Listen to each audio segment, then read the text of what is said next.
திறமையும் தொண்டும் மேலும் மேலும் வளரட்டும். பெருமாள் அருளால் சௌபாகியவதியாக இருப்பாய் அம்மா. எழுந்திருங்கள்.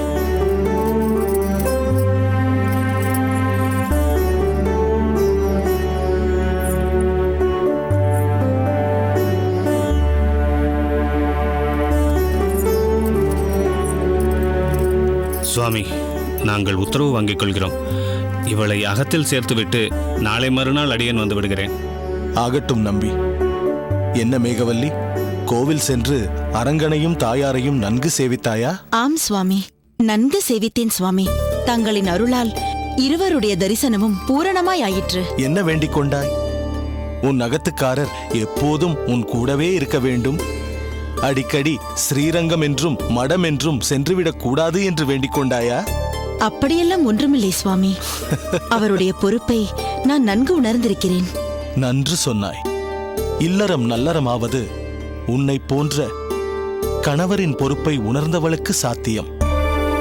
அவ்வகையில் திருக்கோஷ்டி நம்பிக்கு எல்லா வகையிலும் நீ உறுதுணையாக இருக்கிறாயா?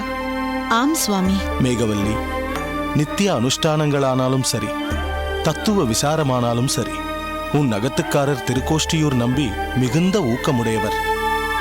தத்துவங்களை தெளிவாக ஆராய்வதாலும் ஒருவன் சிறந்த உயர்வான நிலையை அடைகிறான் என்பதற்கு உன் கணவன் ஓர் உதாரணம்.